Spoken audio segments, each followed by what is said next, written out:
संत रामपाल जी महाराज एक ऐसे महान संत जिन्होंने अपनी सतभक्ति, तत्व ज्ञान, करुणा और सेवा के बल पर समाज में नई मिसाल कायम की है।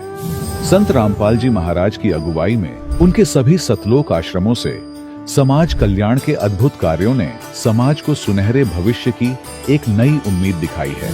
संत रामपाल जी महाराज से नाम दीक्षा लेने के बाद लाखों लोगों की लाइलाज बीमारियां जैसे कैंसर, एड्स आदि ठीक हुई।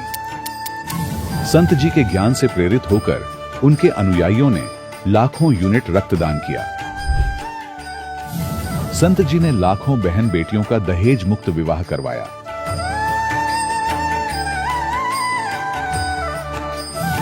संत जी ने लाखों लोगों का नशा छुड़वाया, करोड़ों उजड़े परिवार बसे। संत जी के आश्रमों में समागम के दौरान निःशुल्क नेत्र चिकित्सा, दंत चिकित्सा प्रदान की जाती है। संत रामपाल जी महाराज द्वारा समय समय पर पर्यावरण संरक्षण के उद्देश्य से बड़े स्तर पर वृक्षारोपण किया जाता है। संत जी ने जरूरतमंदों को तत्काल राहत पहुंचाने के लिए एम्बुलेंस सेवा शुरू की। संत जी अपने अनुयायियों को देहदान के लिए प्रेरित करते हैं, जिससे मानवता की सेवा और चिकित्सा क्षेत्र में सुधार हो सके। संत रामपाल जी महाराज के सभी आश्रमों में हर रोज निःशुल्क भंडारा आयोजित किया जाता है, जहां हर वर्ग, हर जाति और हर धर्म के लोग एक साथ बैठकर भोजन करते हैं।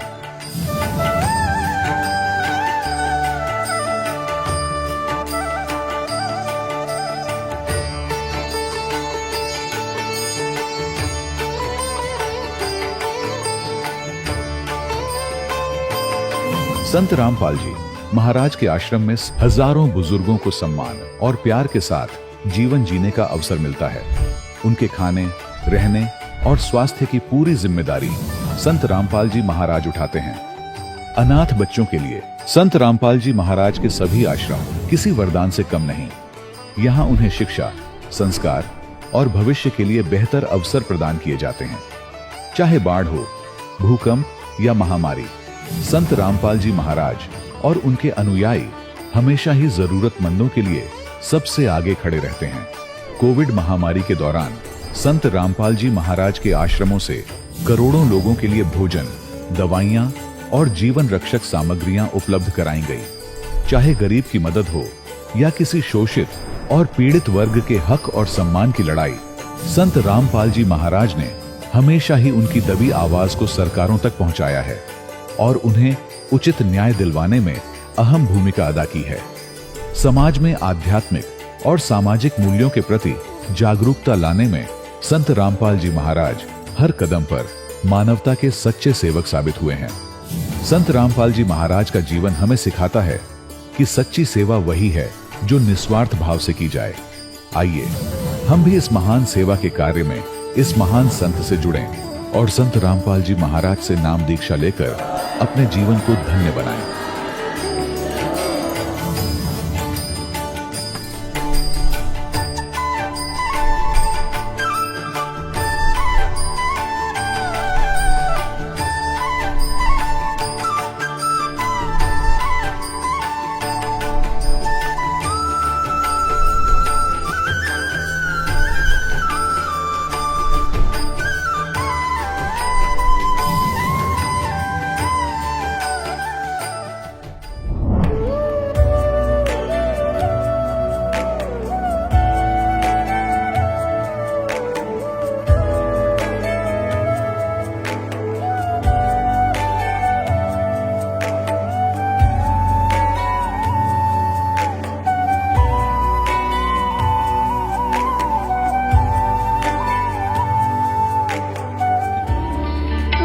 परमात्मा को पाने तथा उसका वास्तविक लाभ प्राप्त करने के लिए पवित्र बाइबल में प्रमाण है कि प्रभु ने मनुष्य को अपना ही स्वरूप बनाया।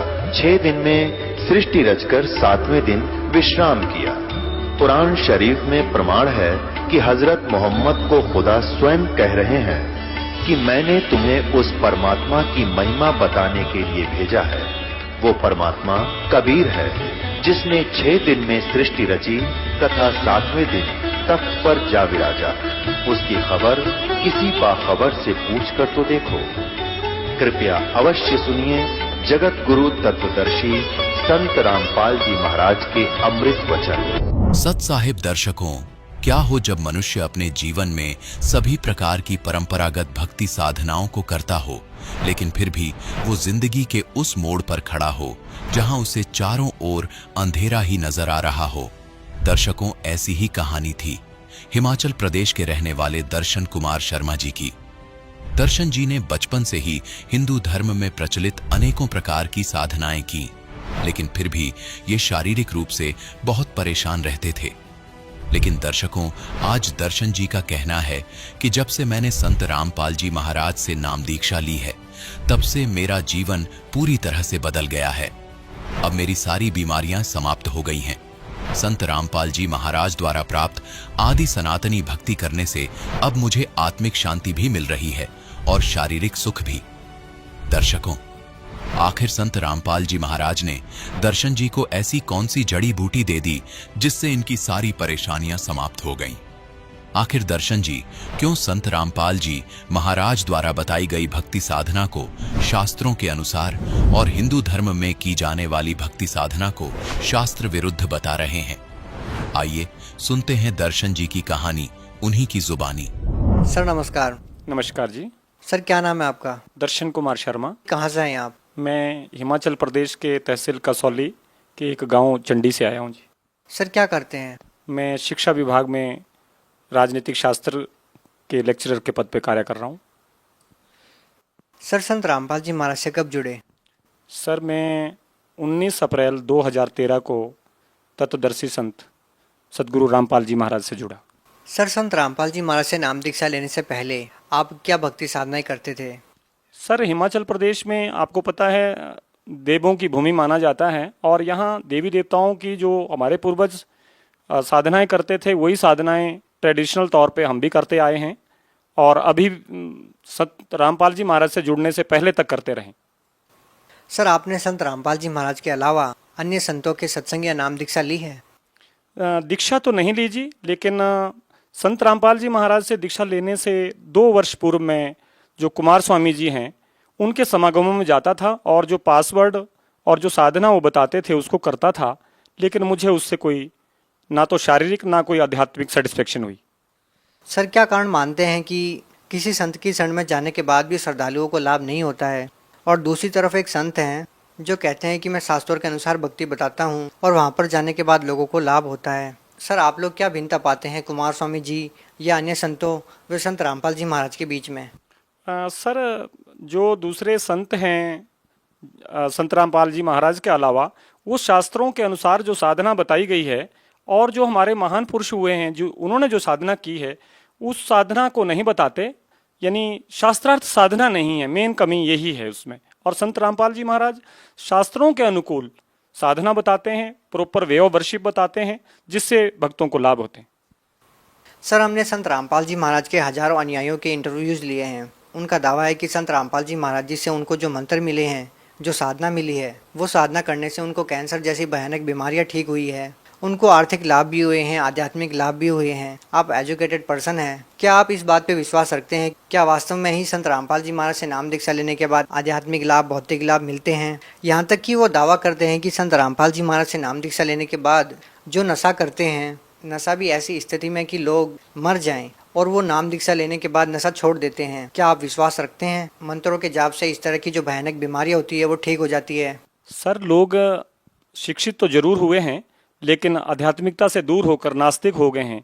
इसका कारण मैं ये मानता हूँ कि जितने भी अभी तक धर्मगुरु रहे हैं उन्होंने जो सद्भक्ति उन लोगों को दी उसमें त्रुटियां रही, उसमें प्रॉपर वे ऑफ वर्शिप नहीं रहा है, जिस कारण उन लोगों को लाभ नहीं हुए। मैं अपनी बात कह रहा हूँ, मैं अपना दावा करता हूँ कि मैंने जब से संत रामपाल जी महाराज से नाम लिया है मुझे तो शारीरिक, मानसिक और आध्यात्मिक बहुत सारे लाभ हुए हैं। सर आपका मानना है कि मंत्रों के जाप से लाभ होते हैं और आप दावा कर रहे हैं कि संत रामपाल जी महाराज से नाम दीक्षा लेने के बाद आपको लाभ हुए हैं, तो सर हम यदि शारीरिक लाभ की बात करें तो आपको संत रामपाल जी महाराज से नाम दीक्षा लेने के बाद क्या लाभ मिले? सर मैं अगर लंबी बात बताऊं तब तो 2003 से बहुत लंबा हो जाएगा, लेकिन मैं आपको 2012 की बात बताता हूं। जिला सोलन हिमाचल प्रदेश में हैं, वहाँ के मैक्सिमम टीचर्स ये जानते हैं कि जो मेरी आवाज़ है वो आवाज़ ही चले गई थी, मैं बोल भी नहीं पाता था। और आप जानते हैं जैसा मेरा जो विषय है वो लेक्चर देने का है, 1-1 घंटा लगातार लेक्चर देना होता है, तो जब आवाज़ ही नहीं आई तो मैं तो या तो मुझे रिटायरमेंट लेनी थी या घर बैठना था, यही काम हो सकता था। लेकिन मीन टाइम में मुझे सदगुरु रामपाल जी से सद्भक्ति मिली और मैं उन मंत्रों के जाप से और जो मुझे सद्भक्ति मिली उससे मेरी ये आवाज़ आज जो आप सुन रहे हैं यहाँ मीडिया वाले, ये उसी का ही परिणाम है। मैं पूरे भारतवर्ष के कोई बड़े मंदिर मैंने नहीं छोड़े हैं, अमरनाथ से लेकर त्रिवेंद्रम तक की बड़ी जगहों पर मैं गया है। उसका मैं कारण बताता हूँ आपको। एक बड़ा पाठ करवा के, रुद्र का एक बड़ा पाठ करवा के 2006 में मेरे एक बेटा हुआ, और वो बेटा ऐसा हुआ, उसके ओम की स्टैंप थी राइट साइड में बैक में, और मुझे ऐसा भय हुआ जिस दिन से वो बेटा हुआ कि पता नहीं काल इस बेटे को कब ले जाएगा। जबकि मैं फॉर्मली ऐसा नहीं समझता था कि काल भी कोई चीज़ है। जब कभी कहीं एक्सीडेंट होता था तो सोच लेते थे कि काल के ग्रास हो गए इतने लोग।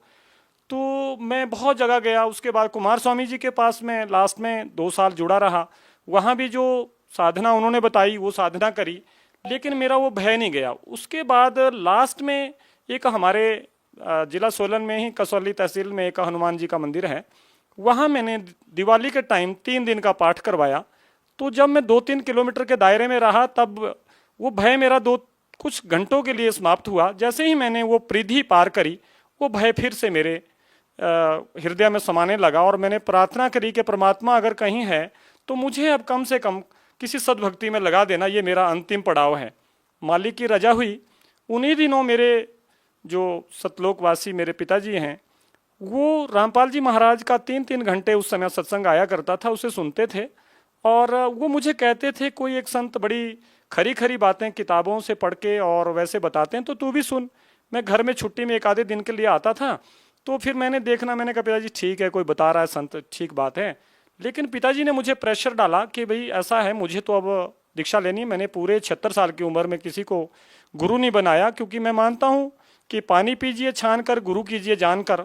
मुझे ये संत पसंद आए और मुझे तू कब हिसार ले चलेगा, मैं एड्रेस पूरा पता करता हूँ और वहाँ जाना है। तो इस बात को लेकर मैं अपने पिताजी को लेकर, एक मेरे बहन भी मेरे साथ थे, एक मदर साथ थे, और हम वहाँ गए। मुझे हालांकि वे ऑफ वर्शिप और जो संत रामपाल जी महाराज के जो प्रवचन थे वो भी मैंने नहीं सुने हुए थे। जैसे ही मैं आश्रम में पहुँचा तो मुझे ऐसा लगा कि यहाँ तो मैं सदियों से आ रहा हूँ, लेकिन पता नहीं कहाँ मैं भटका हुआ था इतने दिनों से। मेरे पिताजी, क्योंकि हम ब्राह्मण समुदाय से संबंध रखते हैं, तो जैसे ही उनका जनेऊ काटा तो थोड़ा सा करंट उनको भी लगा, और अंदर गुरुजी से जब मिले हम तो पिताजी ने तीसरी लाइन में खड़े थे पिताजी, गुरुजी ने उनको बुलाया और कि आपको मिल गया परमात्मा। पिताजी बड़े हैरान हुए, जो उनका जनेऊ काटा था और जो दूसरी चीज़ें गले में उन्होंने डाली हुई थी उसका उनको दुख नहीं रहा। तो वहाँ से फिर मुझे भी एक प्रेरणा हुई कि जो सत्संग आ रहा है उस सत्संग को सुन, और जो किताबें हैं उन किताबों को पढ़। हालांकि मैंने दीक्षा उस दिन ले ली, क्योंकि उससे पहले भी हम बड़े बड़े और लोगों के पास गए थे, हमें लाभ नहीं हुए थे। मैंने कहा चलो यहाँ भी देख लेते हैं अब, तो ली उस नाते थी, पर बड़ी तसल्ली हुई। 1.5 महीना ही हुआ था अभी मुझे ये इन नामों का जाप करते। मुझे एक बड़ी अचंभित बात हुई। जो दूसरा मंत्र होता है हमारे सतनाम जिसे कहते हैं, वो 2 अक्षर का नाम मुझे मिल गया सपने में।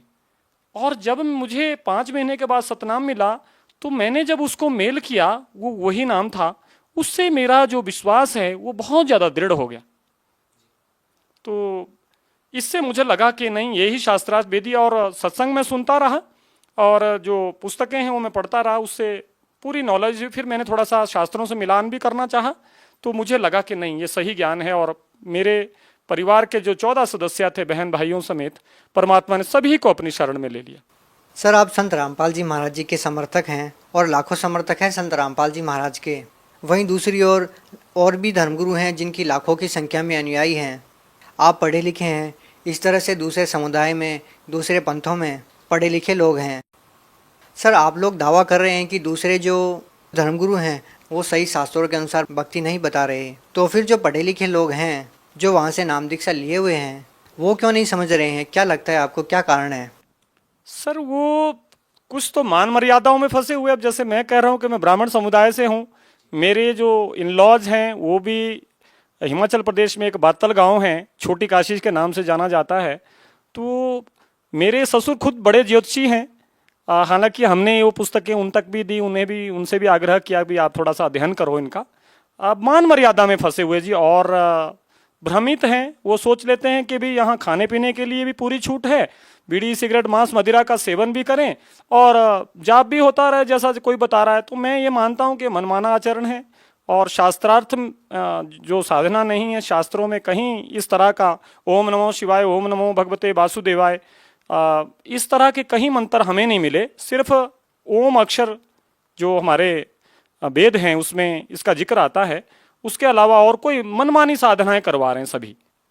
सर जैसा कि माना जाता है कि गुरु बनाना आवश्यक होता है, गुरु गुरु में कोई भेद नहीं होता है, गुरु बना लेना चाहिए, चाहे वो संत रामपाल जी महाराज जी हों या कोई और हो। तो लोग शायद ये सोच के भी अन्य संतों से जुड़े हुए होंगे। तो सर आप क्या मानते हैं कि गुरु गुरु में कोई भेद है या सभी गुरु एक ही जैसे होते हैं? सर जैसा कि आपने प्रश्न किया कि बहुत सारे धर्म गुरु हैं जिनके जो फॉलोवर हैं, एजुकेटेड हैं, बड़े ऊंचे ऊंचे पदों पर हैं, फिर भी वो वहीं जुड़े हुए हैं।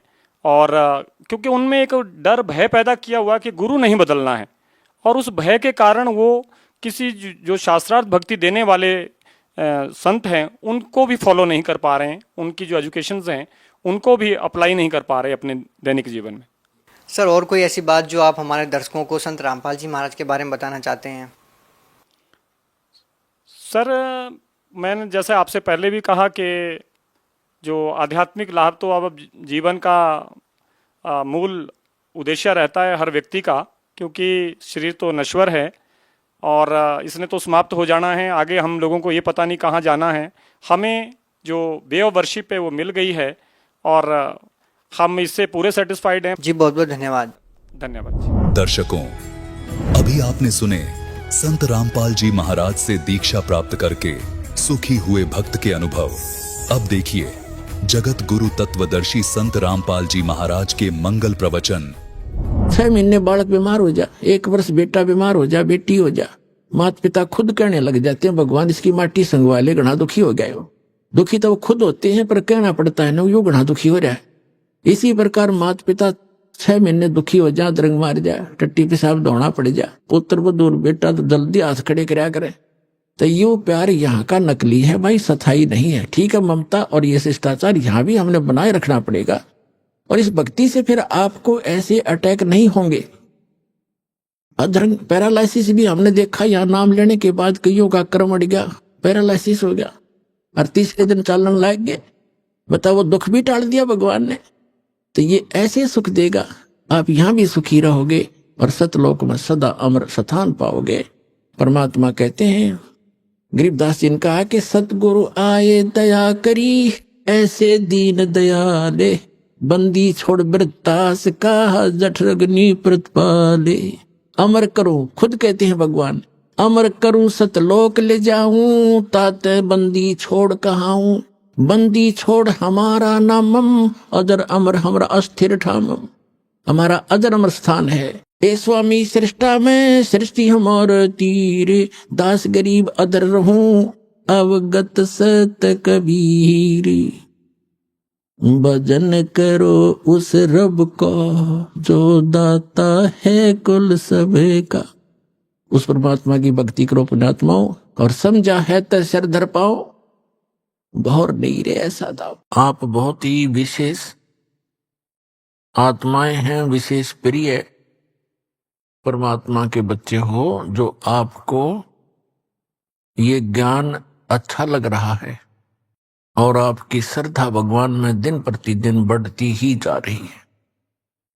अन्यथा ये पूरा मानव समाज नास्तिक होने के कागार पर खड़ा था। भक्ति करने वालों की कमी नहीं, श्रद्धालुओं की कमी नहीं, श्रोता बहुत गिने, और संतों की भी कोई कमी नहीं, साधु संत बहुत बहुत गिने। और फिर भी कोई बुराई समाज से घट नहीं रही। कोई भी आध्यात्मिक लाभ किसी भी भक्त को प्राप्त नहीं हो रहा। किसी को कुछ प्राप्त हो रहा है तो उसके अपने संस्कार से ही हो रहा है। जो बिल्कुल भी भक्ति ना करते वो उनको भी हो रहा होता है, क्योंकि जो पूर्व जन्म के शुभ संस्कार या अशुभ संस्कार वो प्रत्येक प्राणी को प्राप्त होते ही रहते हैं। अब परमात्मा ने रजा करी है, अब वो समय है जो सब जगह भक्ति करने वाले भी महादुखी हैं और जो भक्ति नहीं करते वो तो अपने आप ही दुखी हैं। हाहाकार मचा है। एक पैसा ही सर्वस्व हो गया, माया ही सबको मीठी लगती है। इसका कारण क्या है? हमें अध्यात्म ज्ञान नहीं रहा। हम देखा देखी और लोक वेद के आधार से गलतियों पर गलती करके अपने कर्म बिगाड़ रहे हैं। तो परमात्मा दया करते हैं, स्वयं आते हैं अपनी प्यारी आत्माओं को ये यथार्थ ज्ञान प्रदान करने के लिए। ये समागम जो सत्संग चल रहा है ये उसी उपलक्ष्य में है कि वो परमात्मा हमारे पिता, हमारे हमदर्द, सर्व पाप नाशक, सर्व सुखकारी, मंगलकारी, पाप हरण करने वाले हमारे जनक, हमारे पिता, ये परमात्मा हैं। और इसलिए ये हमारे को यह सद्मार्ग दर्शन करने के लिए आते हैं। और काल भगवान जिसके लोक में हम रह रहे हैं, इसका पूरा प्रयत्न होता है कि ये सभी प्राणी परमात्मा से परिचित ना होकर के दंत कथा लोक वेद सुनते रहें, भक्ति करें या तो करें नहीं, विकार खूब करते रहें, और करें तो शास्त्र विधि त्याग का मनमाना आचरण करें, जिससे उनको कोई लाभ होना नहीं। और कुछ दिनों में उनकी आस्था भगवान से अपने आप हट जाती है। जैसे बहुत से ऐसे प्रमाण यहाँ आ रहे हैं, बहुत से उदाहरण हैं कि जो पहले अन्य संतों के पास उपदेशी थे, वहां कोई 30 वर्ष, कोई 20 वर्ष, कोई 40 वर्ष अपनी साधना समय व्यतीत करके और सर्वस्व लुटा करके, घर में भी बहुत हानि उठा करके, जन हानि भी उठा करके अब यहां आ रहे हैं। अब यदि उनको ये मार्ग ना मिलता और यहां उनको कुछ लाभ ना मिलता तो वो नास्तिक हो जाते पक्के। और काल यही चाहता है कि ये ऐसी भक्ति करें जिससे इनको कोई आध्यात्मिक लाभ ना हो, यानी परमात्मा की तरफ से कोई लाभ इनको महसूस ना हो,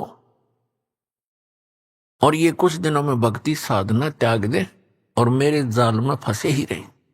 और वो परमात्मा का प्रयत्न होता है कि मेरी आत्माओं में परमात्मा की चाह, उसकी कसक और उसके गुण समाये रहें। और वो कब तक? इस बीचली पीढ़ी तक, जो सन 1997 में 5505 वर्ष कलयुग बीत चुका है। यहां तक परमात्मा ने आपको ये भक्ति की आस्था बना के, भगवान में आपकी आस्था बनाए रखकर इस समय तक लाना था। इसलिए वो परमात्मा चारों युगों में आते हैं। क्या बताते हैं? सतयुग में सत सुकृत कह टेरा, त्रेता नाम मुनींद्र मेरा, द्वापर में करुणा में कहाया, कलयुग नाम कबीर धराया। चारों युग में मेरे संत पुकारे, कूक कहा हम हेल रे, हीरे माणक मोती बरसे, ये जग चुगता डेल रे। परमात्मा कबीर साहब जो सत्य पुरुष हैं, सारी सृष्टि के रचनहार हैं, ये वही परमात्मा हैं जो बनारस नगरी में, काशी शहर में सन 1398 संवत 1455 ज्येष्ठ सुदी पूर्णमासी को सुबह ब्रह्म मुहूर्त में सतलोक से चलकर आए थे। लहर तारा नामक सरोवर में कमल के फूल के ऊपर आकर नवजात शिशु का रूप धारण करके विराजमान हुए थे। वहां से नीरू नीमा नाम के जो दुल्हा दंपति थे, पति पत्नी थे, वो निसंतान थे और उनको उठाकर घर ले गए। परमात्मा की परवरिश की लीला कंवारी गायों से हुई, कबीर सागर में प्रमाण है। और वेद भी यही बताते हैं, ऋग्वेद मंडल नंबर 9 सूक्त 1 मंत्र 9 में यही प्रमाण है कि वो परमात्मा से स्वरूप धार कर जब आते हैं, वो लीला करते हैं, उसमें उनके परवरिश की लीला कंवारी गायों द्वारा होती है। तो ये परमात्मा वही है जो सारी सृष्टि के रचनहार हैं, जिसका सब सदग्रंथ गुणगान करते हैं। और आंखों देखा जिन महापुरुषों ने, उन्होंने भी इसी परमेश्वर कबीर जी की महिमा का ही गुणगान किया। और ये वही परमात्मा है, सारी सृष्टि का रचनहार है। इसके विषय में जिन महापुरुषों को परमात्मा प्राप्त हुए, जिन्होंने परमात्मा का वो निज धाम देखा, लोक देखा, सतलोक देखा, जहां हम सभी रहा करते थे, उन्होंने फिर अपनी अमृत वाणी में बोला और बताया, हम सुल्तानी नानक तारे दादू को उपदेश दिया, जात जुलाहा भेद न पाया, ये काशी में कबीर हुआ। अनंत कोटि ब्रह्मांड का एक रति नहीं भार, सतगुरु पुरुष कबीर हैं कुल के सृजनहार। सतयुग में सत सुकृत कै टेरा, त्रेता नाम मुनिंदर मेरा। सतयुग में परमात्मा सतसुकृत नाम से आए। ऐसे ही एक कमल के फूल के ऊपर सरोवर के अंदर विराजमान हुए नवजात शिशु बना करके। वहां से एक विद्याधर नाम के ब्राह्मण और उनकी पत्नी दीपिका, वो निसंतान थे, परमात्मा को घर ले गए और कुंवारी गायों से उनकी परवरिश हुई।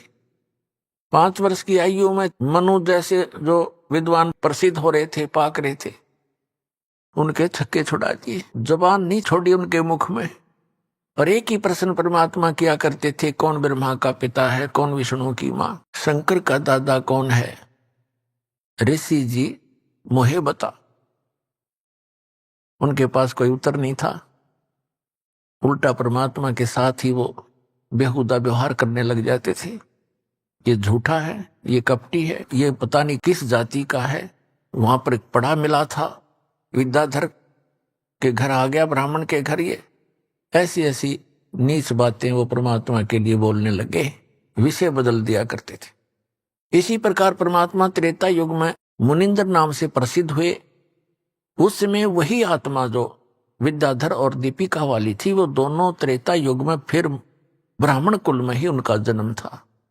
दोनों का संयोग होया। उनके नाम थे वेदविज ब्राह्मण पंडित और सूर्या नाम की उसकी पत्नी जो दीपिका थी, वो सूर्य नाम से जन्मी, पुनर्जन्म हुआ। ऐसे ही वो निसंतान थे। परमात्मा फिर उनको ऐसे ही सरोवर के ऊपर कमल के फूल पर सुबह सुबह मिले, वो उठा करके घर ले गए। उस समय परमात्मा ने उन ऋषि महर्षियों को सबको निरुत्तर कर दिया। सभी परमात्मा के साथ अच्छा व्यवहार नहीं करते थे और उनको ऐसे ही उलाहने दिया करते, ताने लगाते थे, व्यंग कसते थे कि ना जाने तो किस जाति का है, वेद बीज को कहाँ पड़ा मिला था। जब त्रेता युग में परमात्मा आए हुए थे, उस समय की एक कथा सुनाते हैं, परमेश्वर की सुप्रसिद्ध है। एक भक्त ने प्रश्न किया था, जब दास गांव गांव में घर घर में सत्संग करने जाता था, उसने सत्संग सुनने से पहले कहा, जी मैं रामायण को बहुत अच्छी तरह पढ़ता हूं और गहनता से उसका अध्ययन करता हूं। मुझे 1-2 प्रश्न ऐसे खटक रहे हैं जिनका मुझे किसी भी मंडलेश्वर के पास, किसी भी संत ऋषि आचार्य शंकराचार्य संत महात्मा के पास उसका उत्तर नहीं मिल पा रहा। उत्तर वो देते हैं अपने ढंग से, पर मेरी संतुष्टि नहीं होती। मैंने कहा, बोलो भाई बताओ क्या प्रश्न है आपका। उन्होंने कहा कि रामायण के अंदर मंदोदरी जो रावण की पत्नी और विभीषण, उनकी ऐसी वाणी है रामायण के अंदर, उन्होंने जो विचार व्यक्त किए हैं, उस राक्षस नगरी के अंदर ऐसे शुभ विचारों के ये आत्मा कहां से आ गई, इनको ये ज्ञान कहां से प्राप्त हुआ। मंदोदरी कितना समझाती है, विभीषण भी बहुत अच्छे वचन कहता अपने भाई को, ये विचार उनके पास कहां से आ गए, और पूरे श्रीलंका के अंदर कोई बोलनिया नहीं था। और दूसरा वो ये कह रहा था कि जैसे हम सुनते हैं कि समुद्र के ऊपर पुल बनाया, कभी तो हम सुनते हैं कि श्री रामचंद्र जी ने पत्थर तरा दिए, फिर हम ये भी पढ़ते हैं कि श्री रामचंद्र जी ने 3 दिन तक घुटनों समुद्र में खड़ा होकर के प्रार्थना करते रहे, अग्निबाण से फूंकना चाहा। फिर उन्होंने कहा कि नल नील आपके यहाँ ऐसे भक्त हैं जिनके हाथों में ऐसी करामात है, उनके हाथों से पत्थर भी नहीं डूबते। और नल नील ने पत्थर तरा दिए। कोई कहता है श्री हनुमान जी ने राम नाम लिख दिया पत्थरों पर, वो हल्के हो गए, तैरने लग गए। ये इस बिना सिर पैर की बात है, मुझे कोई संतुष्टि नहीं मिल रही। मैंने बहुतों से प्रश्न कर लिया, वो भले अपनी तरफ से उत्तर देने की चेष्टा करते हैं। मैंने उससे कहा कि पुण्यात्मा, मुझे भी पहला ऐसा हिंदू भक्त मिला है जो ऐसा प्रश्न करने वाला हो, अपने सदग्रंथों में जिसको शंका हो और उसका समाधान ना हो पा रहा हो। अन्य श्रद्धालु तो कोई तो कहीं फंस गए हैं, कोई राधा स्वामी कहीं चले गए, कोई किसी के, कोई सच्चा श्रद्धा सरसा में, उन्होंने रामायण आदि पढ़ने की आवश्यकता नहीं महसूस हो रही। और शेष जो श्रद्धालु ब्लाइंड फेथ किए बैठे अपने गुरुओं पर, और एक आप हो जो ऐसी बात कही है जो प्रत्येक ने इस पर विवेचन करना चाहिए था।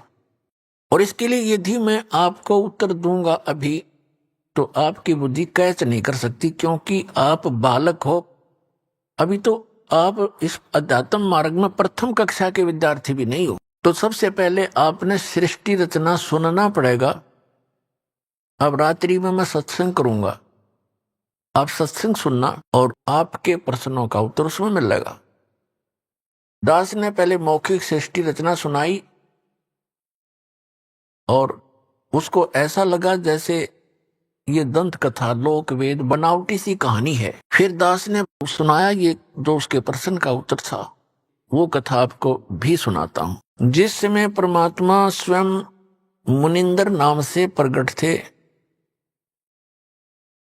उस समय श्रीलंका के अंदर एक चंद्र विजय नाम का एक भाट था। भाट आपको पता होगा, जो राजाओं के घरों में जाते थे, बड़े बड़े नवाबों के घर जाते थे, उनकी प्रशंसा के पुल बांधा करते थे, उनको कथा कहानी सुनाया करते थे, उनको चुटकुले सुनाकर उनकी महिमा के पुल बांधकर प्रसन्न करके उनसे कुछ रोजी रोटी प्राप्त करते रहते थे। वो चंद्र विजय नाम का एक भाट था। उसके घर में पुत्र पुत्रियां और पुत्र वधू कुल मिलाकर 16 सदस्य थे। परमात्मा कहते हैं, गोता मारू स्वर्ग में, जा बैठूं पाताल। गरीबदास जी वर्णन कर रहे हैं परमात्मा की महिमा को। गरीबदास ढूंढता फिरूं अपने हीरे मोती लाल। तो परमात्मा एक साधु रूप में चंद्र विजय जिस रास्ते से सुबह सुबह सैर सपट्टे को जाता था, उस मार्ग में एक वृक्ष के नीचे बैठ के।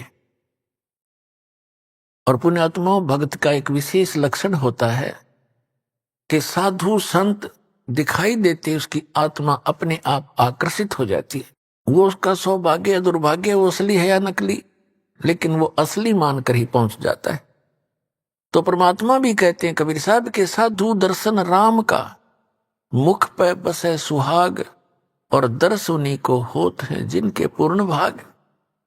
कबीरा दर्शन संत के, परमात्मा आवे याद, और लिखे में वही समय, बाकी का समय बर्बाद। अब जो ही चंद्र विजय अपने निर्धारित समय पर सुबह सुबह बाहर निकला, घूमने के लिए गया, फ्रेश होने के लिए गया। जाते समय देखा कि साधु बैठा है। अपना वापस आते समय उन्होंने चरणों में प्रणाम किया और कहा, महात्मा जी, दास का यह मकान है, छोटा सा झोंपड़ा है, दर्शन दो भगवान, कुछ आहार करो, हमारा भी उद्धार करो। परमात्मा तो गए उसी विषय में थे। परमात्मा ने कहा कि भाई, मैं ऐसा वैसा संत नहीं हूं, मेरे कुछ नियम हैं, मर्यादाएं हैं, उनको यदि तू पालन करेगा तो मैं चल सकता हूं तेरे घर पे। करबद्ध होकर के चंद्र विजय भाट ने कहा कि हुक्म करो परवरदिगार, क्या नियम है, क्या आदेश है आपका? संभव कोशिश करूंगा, जितना भी संभव मेरे से हो सके। परमात्मा ने कहा कि जो मेरा भक्त हो जाता है, उपदेश दीक्षा ले लेता है, मेरा शिष्य बनता है, मैं उसी के घर जाता हूं, ऐसे वैसे व्यक्ति के, अनुपदेशी के घर में आहार नहीं करता। तो चंद्र विजय ने कहा कि भगवान, मैं तो गुरु बना चुका हूं एक ऋषि को, और उसी ऋषि को गुरु बना रखा है और बहुत से हमारे साथियों ने। तो परमात्मा ने कहा, आपके गुरुजी ने किस भगवान की भक्ति बताई है? अब चंद्र विजय कहता है कि और भगवान कौन है? शिव जी, शंकर भगवान ही तो है सर्वेश्वर, और हमारे राजा भी भगवान शंकर के ही उपासक हैं। फिर परमात्मा ने उसको कहा कि भाई, तुम सभी भ्रमित हो, ये शंकर भगवान नहीं है, ये एक देव है, और ये तीन देव एक जैसी ही शक्ति वाले हैं। श्री ब्रह्मा जी रजगुण, श्री विष्णु जी सतगुण, श्री शंकर जी तमोगुण। जैसे आजकल के दृष्टिकोण से अब दास समझाएगा, जैसे एक प्रांत में मिनिस्टर होते हैं, मंत्री, तो उन मंत्रियों का एक जैसा ही रैंक होता है, एक जैसी पावर होती है, एक जैसे ही वो एमएलए से होते हैं, लेकिन उनके विभागों में अंतर होने से थोड़ी सी वैल्यू उनकी घट बढ़ जाती है, वो अलग बात है। फिर परमात्मा ने बताया, तीन लोक का राज है ये, ब्रह्मा विष्णु महेश, ऊंचा धाम कबीर का, बाणी बिरह विदेश। तीन देव की जो करते भक्ति, उनकी कदे ना होवे मुक्ति। गुण तीनों की भक्ति में ये भूल पड़ो संसार, कहे कबीर निज नाम बिना कैसे उतरो पार। अब चंद्र विजय को कुछ बात खटकी, कुछ हटकर ज्ञान था, कभी कड़वा लगा, कभी मीठा लगा। घंटा 2 घंटे डिस्कशन करने के बाद उसने निर्णय ले लिया कि भगवान, आपका ज्ञान भले ही मैं पहली बार सुन रहा हूं, पर आत्मा को खींच रहा है, कुछ अच्छा सा भी लग रहा है। शुरू में तो अच्छा नहीं लग रहा था। तब चंद्र विजय ने कहा कि भगवान, दीक्षा दे दो दास को। परमात्मा ने उसको मंत्र दिया और कहा, अब दर्शन दो दास के घर पे। तो चल पड़े मालिक। अब चंद्र विजय के घर रहे परमात्मा 2, 3, 4 दिन, प्रार्थना करके रखा उनको। सारे परिवार को बैठा लेते थे और सत्संग सुनाते थे, ज्ञान सुनाते थे। तो प्रथम बार तो केवल चंद्र विजय ने ही दीक्षा ली, बाकी सदस्यों ने नहीं दीक्षा ली, क्योंकि पहले बड़े श्रद्धालु व्यक्ति थे। दीक्षा ग्रहण बेसिक ना की, लेकिन ज्ञान सुनते रहे। परमात्मा चले गए, वो फिर कुछ दिनों के बाद फिर आए। उस समय तक चंद्र विजय ने सारे परिवार को तैयार कर लिया दीक्षा दिवाने के लिए। परमात्मा आए, पीछे उन्होंने सब ज्ञान पर डिस्कस किया और सबने स्वीकार किया कि बात सारी सत्य है और समर्थ हैं ये संत, इनके दर्शन से ही आत्मा प्रसन्न होती है। जिन मिलते सुख उपजय, मिटे कोटि उपाद, भवन चतुर्दश ढूंढियो वो परम स्नेही साध। और वो तो परमात्मा आए थे, उन सब ने दीक्षा ले ली। पूरे चंद्र विजय भाट के 16 के 16 सदस्य दीक्षित हो गए। अपने आत्माओं देखना मालिक की कैसी रजा होती है। अब पहले चंद्र विजय की पत्नी करमवती प्रतिदिन मंदोदरी के पास जाती थी, घंटा 2 घंटा उसका मनोरंजन करवाया करती थी। और क्या सुनाया करती थी? ऐसे ही घटिया सतर के चुटकुले, बेहुदी बातें जो आम समाज में कहीं भी नहीं जाती। इस तरह की घटिया प्रकार के चुटकुले ऐसे ही जैसे बतलाया करती हैं वो दोनों जनी, और मंदोदरी को हंसाया करती थी, खुश करती थी। जब उस करमवती को ये ज्ञान हुआ, फिर वो जाकर के मंदोदरी जी को, Mandodari wife of Ravan king of Lanka, उसको समझाने लगी, ये ज्ञान सुनाने लगी। इस ज्ञान को सुनकर मंदोदरी की आत्मा ऐसे खिंचने लगी और एक दिन ये बोली कि करमवती, तेरे अंदर तो सारा डंगा भरा था, ये बात तू लाई कहां से? इतने सुंदर वचन आत्मा को खींच रहे हैं, तो ये ज्ञान कहां से लाई? तेरे सत्र का ज्ञान नहीं है ये, वरना आज तक हमने किसी सतग्रंथ में देखा नहीं और किसी पुराण में पढ़ा नहीं, किसी ऋषि ने सुनाया नहीं। यूं बता, ये कथा तेने ये ज्ञान सुना कहां से? करमवती ने बताया कि हमारे घर पे हमारे गुरु जी आते हैं, उन्होंने ये ज्ञान सुनाया मंदोदरी। अब मंदोदरी ने कहा कि अब के तेरे गुरुजी आए तो मेरे घर बुला के लाना। अब परमात्मा फिर जाना ही था अपने पेड़ पौधों को संभालने के लिए। तो परमात्मा गए तो करमवती ने कहा, हमारे राजा की रानी को मैंने आपका ज्ञान सुनाया, वो बड़ी प्रभावित हुई और वो आपका दर्शन करना चाहती है। उसने कहा है कि आप एक बार अपने गुरुजी को बुला लाओ। परमात्मा कहने लगे, बेटा, रावण जो है एक बहुत अहंकारी व्यक्ति है, और वहां यदि मैं जाऊंगा और वो इंसल्ट कर देगा और उधर से अपनी पत्नी को कहेगा तू क्यों बुलाया तूने ऐसे गैर पुरुष को, तो बेटा उसके जीने भी समस्या हो जाएगी। और यदि उसको आवश्यकता है तो यहां आ जाएगी। अब करमवती के सामने धर्म संकट और राज संकट दोनों खड़े हो गए।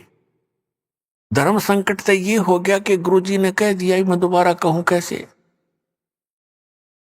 और राज संकट ये खड़ा हो गया कि मंदोदरी मेरी महारानी है और उसको यूं कैसे कहूं कि ये जवाब मिल गया।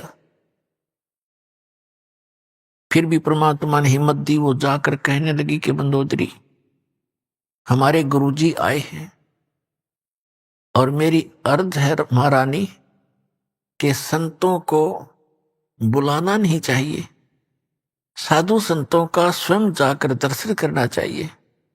और यदि मैं प्रार्थना करूंगी ज्यादा और वो आ भी गए और उन्होंने आप पर रजा बख्शी नहीं, तो बात नहीं बनेगी। हमारे गुरुदेव जी ने आपके घराने से बना कर दिया और ये कहा है कि यदि उसको गरज है तो मेरे पास आ जाएगी। तो मंदोदरी कहने लगी, बहन मैं चलूंगी, मैं खुद चलूंगी, मुझे गरज है भगवान की। अपने नौकरानी के घर आगी रानी, परमात्मा के चरणों में मत्था टेक दिया और ज्ञान ग्रहण किया, दीक्षा प्राप्त की। क्योंकि करमवती ज्ञान से पहले काफी परिचित हो चुकी थी और उसने मंदोदरी को बहुत कुछ ज्ञान सुना दिया था। मंदोदरी परमेश्वर मुनिंदर जी की शिष्या बन गई। फिर वो अपने पति रावण से ये कथा ज्ञान सुनाने लगी। रावण कहने लगा, तेरी बुद्धि चल चुकी है, तेरे को किसी गलत व्यक्ति ऋषि ने बहका दिया है। भगवान शंकर से ऊपर कोई शक्ति है, देख मेरे कैसे ठाठ कर रखे, कैसी मेरे को सिद्धियां दे रखी है, सारी सोने की लंका बना ली है। ए मूर्ख औरत, तू अब भी नहीं समझ पाई, किसके चक्कर में फंस गई? मंदोदरी कहने लगी, रावण तू मेरा पति है और मेरा कर्तव्य है तेरे को समझाने का और कहने का, आपका भी फर्ज है मुझे शिक्षा देने का, लेकिन जो ज्ञान मेरे समझ में आया है ये ज्ञान उत्तम है और अपने जो शंकर भगवान है ये समर शक्ति नहीं है। ये केवल वर्क डन दे सकते हैं जो आपका किया कर्म आपको मिल रहा है अपने तपस्याएं की, क्योंकि वो ज्ञान से परिचित थी, जिस कारण से आपको सिद्धियां भी मिल गई है। लेकिन ये अस्थायी है, एक दिन आपकी भी मृत्यु होगी और शंकर भगवान की भी मृत्यु। रावण कहने लगा, आज के बाद मेरे से जिक्र भी मत कर देना, क्योंकि उसने तो राज चाहिए था, राज उसको प्राप्त था, बस फाइनल उसने ज्ञान इतना था उसको। ऐसे गुरु मिले हुए थे। एक दिन उसने अपने देवर विभीषण के सामने ये जिक्र किया कि है तो ये भी उसका भाई, लेकिन मेरा कर्तव्य है समझाने का, मानो चाहे मत मानो। विभीषण को जब ये ज्ञान सुनाया तो कहने लगा, मंदोदरी आप ये ज्ञान कहां से लाए, और यदि मेरे भाई ने सुन लिया तो ज्यादा पिटाई कर देगा तेरी। मंदोदरी कहने लगी, मैंने तेरे भाई से बता दिया, सारा कुछ सुनाने की चेष्टा की पर वो मान्य गति नहीं, पिटाई तो नहीं की, लेकिन वचन ऐसे कह दिए कि आगे से मेरे का सामने जिक्र भी नहीं करेगी। तो विभीषण कहने लगा कि आपको कहां से ज्ञान प्राप्त हुआ कि मैंने गुरु बना लिए। एक महापुरुष आते हैं चंद्र विजय भाट के घर पे, मैं वहां दीक्षा लेकर आई हूं। विभीषण कहने लगा, इतना उत्तम ज्ञान और आपने मुझे पीछे क्यों छोड़ दिया, मुझे भी दीक्षा दिला दो। तो विभीषण ने भी परमेश्वर मनिंदर जी से दीक्षा ग्रहण की। अपने आत्माओं कुछ समय के उपरांत श्री रामचंद्र जी वनवास काट रहे थे और साथ में उनकी धर्मपत्नी सीता जी। तो रावण ने सीता का अपहरण कर लिया, अपने नौलखे बाग में उसको बंदी बना दिया, कैद कर लिया और उसको तरह तरह की यातनाएं दी और अपनी पत्नी बनाने की भी कुचेष्टा की, लेकिन वो सती परमात्मा की शक्ति कुछ उसके साथ थी। रावण सफल नहीं हुआ। रावण को कुछ ऐसा श्राप लगा हुआ था जिस कारण से उसका धर्म पतिव्रता का बचा रहा। फिर भी उसकी कुचेष्टा जारी रही। मंदोदरी को भी पता था इस बात का। मंदोदरी भी समझाया करती थी कि आप ऐसी गलती मत करो। कबीर परमेश्वर से मंदोदरी ने प्रार्थना की कि हे गुरुवर, मेरे पति किसी औरत को उठा लाए और पता नहीं वो कौन है, वो बहुत ही सुंदर है और मेरे पति की नीयत खराब है और पुण्यात्मा एक औरत कभी पसंद नहीं करती उसका पति कोई गलती करे। इस कारण से उन्होंने परमात्मा से प्रार्थना की। परमेश्वर ने कहा, बेटा ये आम औरत नहीं है और रावण इसमें अपनी कुचेष्टा में सफल नहीं हो पाएगा, तू चिंता ना कर। फिर भी मैं बताता हूं बेटा, उसको कह दे तेरे पति को कि इस देवी को लौटा दे, इसी में इसकी खैर है।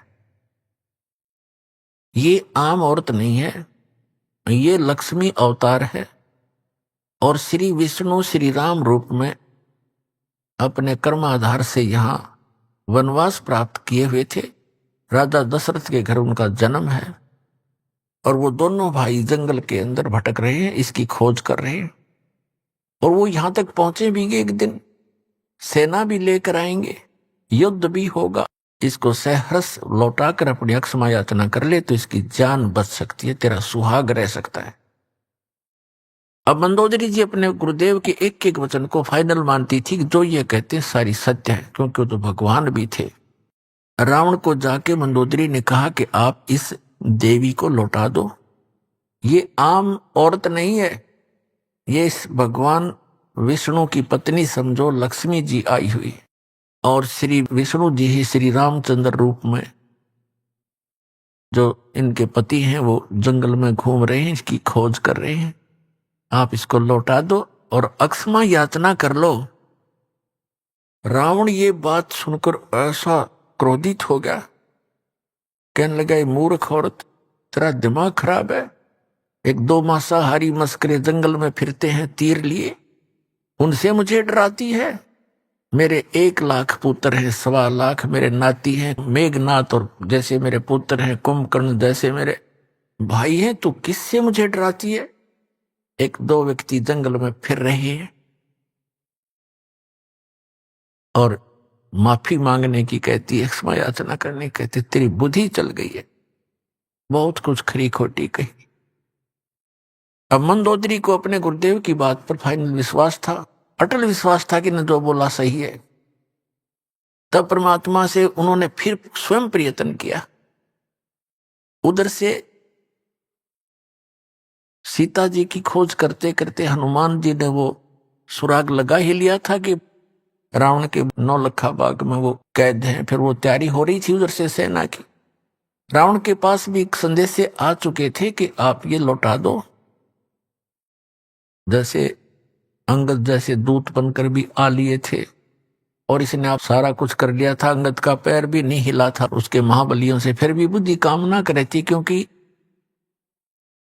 रावण इतना तगड़ा बताया है सूक्ष्म वेद में परमात्मा ने कि एक समय में 100 मटके तो दारू के पिया करता, शराब के, और 100 जोटियां का मांस खाया करता। वो तेरा जो भाई और ब्राह्मण था, एक भैंसे का मांस खाने लगे जैसे खाते होंगे जितने, मेरे ख्याल में 100 आदमी नहीं खा सकते वर्तमान के। और उस समय 100 मटके दारू के, एक मटका भी बड़े होंगे उनके उस समय के थे। अभी 15-20 की लीटर का तो एक घड़ा होता ही होता है। 100 मटके दारू के एक बार पिया करता और 100 जोटियां का मांस, भैंसों का मांस खाता था। इतना तगड़ा बलशाली।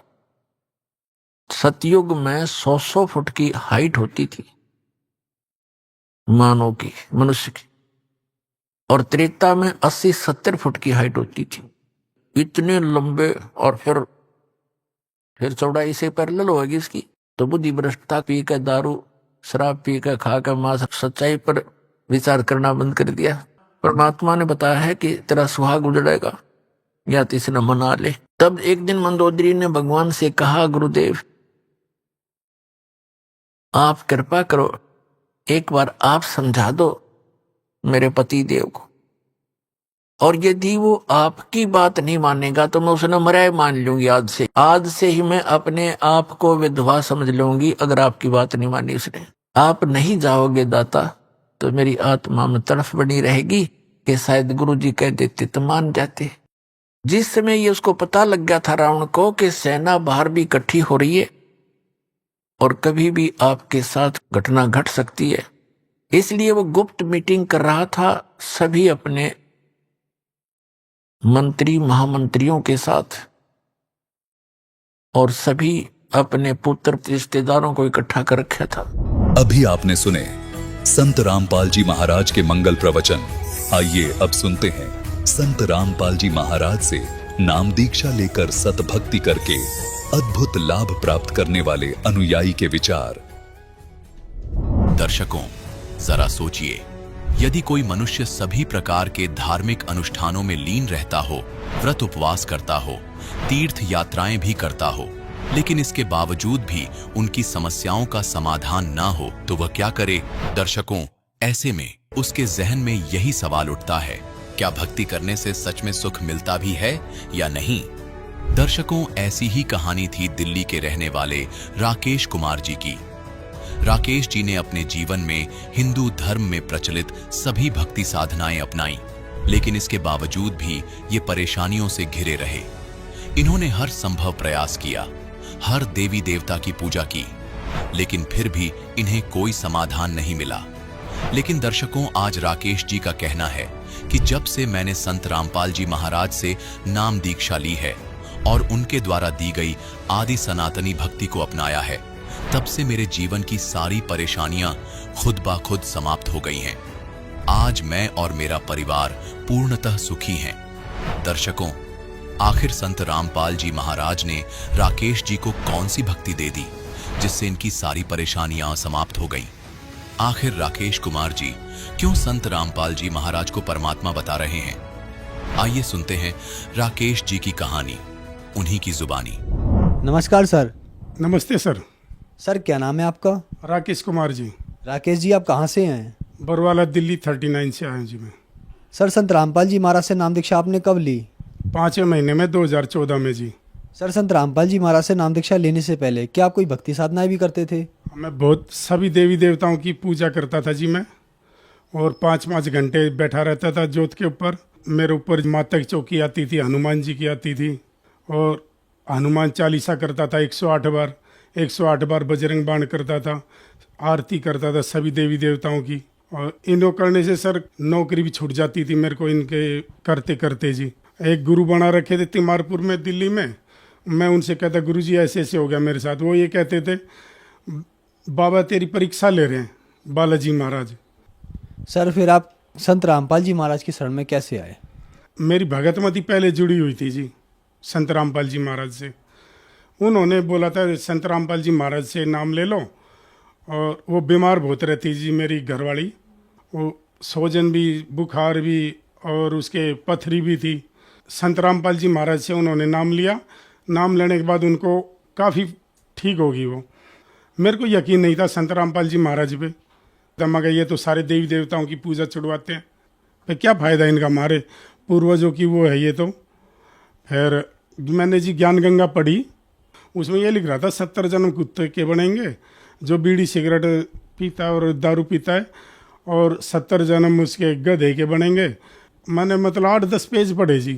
फिर मैं देख के आता हूँ एक बार सतलोक आश्रम बरवाड़ा में। रात को 11 बजे पहुँचा। अगले दिन फिर संत रामपाल जी महाराज का सत्संग था, मैंने वो सत्संग देखा।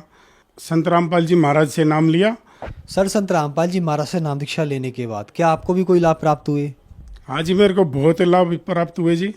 मैं पहले बीड़ी पीता था जी 3-3, 4-4 बंडल, और मेरे छोटे छोटे बच्चे थे 2, एक लड़की एक लड़का। वो दोनों कसम खवा देते थे मेरे को। पापा जी वो तोड़ भी देते थे बीड़ी लेके मेरे हाथ से।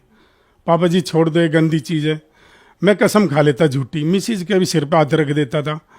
फिर मैं कह देता ठीक है कल से नहीं पीऊँगा। बीड़ी छोड़ देता जी। फिर मैं सिगरेट पीनी चालू कर देता, और दारू भी पीता था पहले मैं, और ये मांस तम्बाकू ये भी खाता था मैं। संत रामपाल जी महाराज से मैंने नाम लिया जी, जब उसके बाद ये सब छूट गए सर।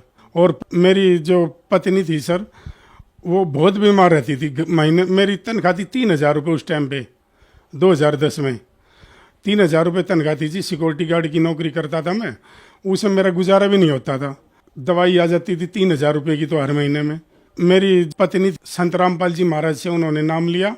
नाम लेने के बाद उन ठीक होगी सर। संत रामपाल जी महाराज से नाम लेने के बाद पहले तो 3,000 रुपये तनख्वाह मिलती थी, अब मेरे को गवर्नमेंट रेट 15,000 रुपये तनख्वाह मिलती है। ये सारी मेरी आर्थिक स्थिति ठीक होगी जी संत रामपाल जी महाराज से नाम लेने के बाद में। और मेरी तरक्की पे तरक्की होगी जी। आज वो मेरी बेटी LLB कर रही है, 92,000 रुपये साल की फीस जाती है उसकी, और 22,000 रुपये बेटे की फीस जाती है। वो इंजीनियरिंग कर रहा है आज।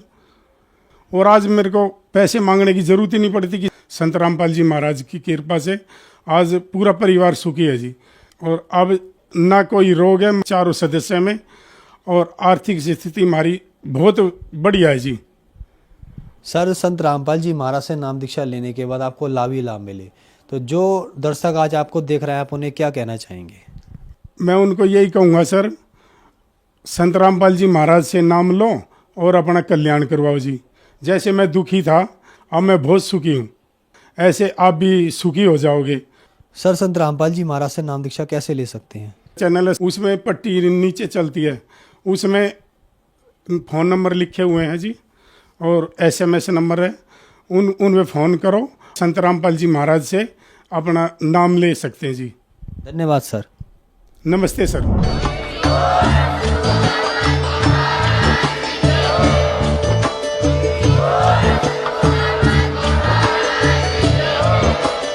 आप सुन रहे थे जगत गुरु तत्वदर्शी संत रामपाल जी महाराज जी के मंगल प्रवचन। अधिक जानकारी के लिए विजिट कीजिए हमारी वेबसाइट www.jagatgururampalji.org।